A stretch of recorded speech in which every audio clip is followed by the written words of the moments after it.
Water supply will be limited in parts of Durban from Monday. The Ethekwini Metro is implementing water rationing in order to repair 2 pipelines damaged during the recent floods. Work is expected to take about a year to repair those pipelines. Ethekwini Water and Sanitation head Ednick Msweli now joins us from Durban for further details. Thank you so much for your time this evening. Now, we heard from the Ethekwini Mayor, Mxolisi Kahunda, earlier, talking about the need for this water rationing to start next week. But I suppose you and your team have got a lot on your plate right now to get ready for the implementation of the system come Monday. What are some of the more technical things that you're having to put in place ahead of the time? Good evening, Marcel, and good evening to the viewers at home.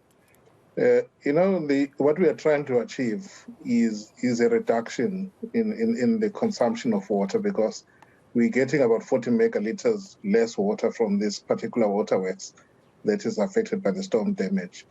And we are grateful for the opportunity to address the residents right now, because what we would like to see is a reduction in consumption even before Monday. If we were to see a significant reduction in consumption, in other words, another way of achieving the same target of reducing our consumption by 40 megaliters a day, that would be a welcome relief for all of us, because what we know about and are aware of is that pipes don't like to be switched on and off, so where you're shutting and opening. We want to try and avoid that at all costs. So those are some of the things we're doing in the background. We're monitoring very closely what is happening to our reservoir levels, whether they're holding, they're dropping, and also what's happening to the actual demand, whether it's in the range that we are looking for.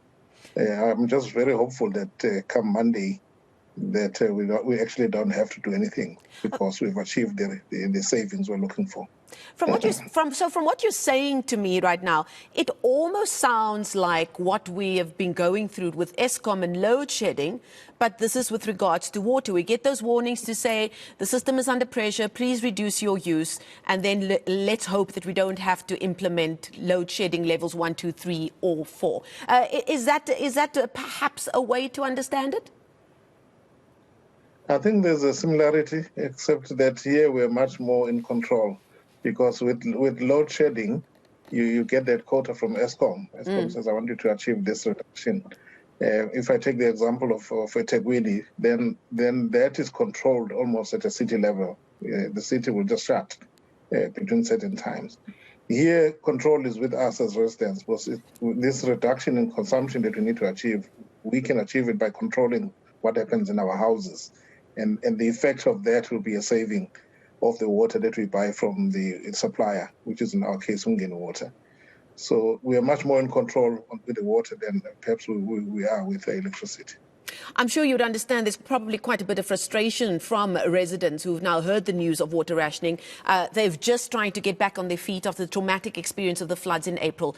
And some areas were without water with different times, some still struggling in terms of drinking water or water from their taps. And now they get the news that they're going to have to ration water.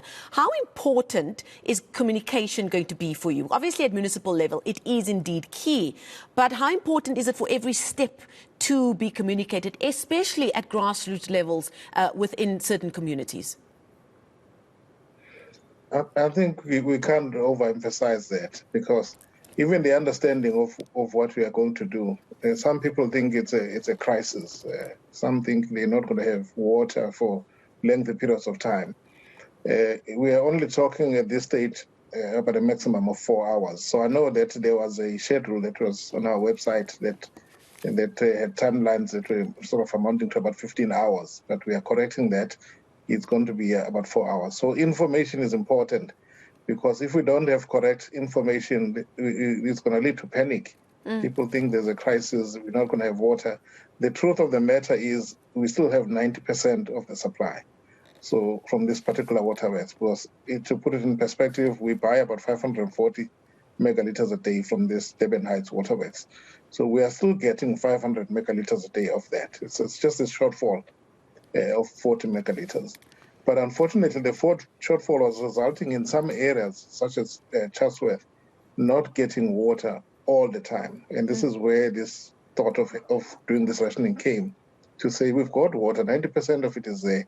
how can we just share it so that everybody gets a little? But it's not a total collapse of the system. So people, and especially businesses, will still have water. I suppose you'd say communication was indeed key also when dealing with those very disgruntled and frustrated residents of Tongata that were very much in the news for quite some time with their ongoing water woes. Indeed, information was being sent through at the time saying that they would they'd be getting water tanks, residents saying yes, but it wasn't enough. While we're talking about this rationing and frustrations that it might cause, could you give us an update on the situation in Tongata? Because we believe there the repairs would take about 6 months. Is everything on track there as we speak? We're on track as much as we're in control of the situation. We went out on quotations following our supply chain management policy. We got quotations. We were ready to award the work to the company that was the most responsive. Unfortunately, if we follow those policies, it gives all tenderers an opportunity to appeal if they're not happy with the decision. So in this case, that's what happened, and that's where now the delays are, because we now have to deal with that appeal.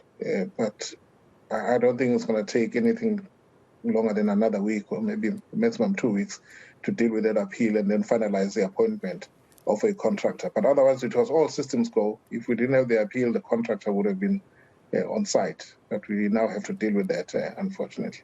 But even that, the leadership went there to explain that. The mayor of the city went to Tonga to explain what had happened to the residents.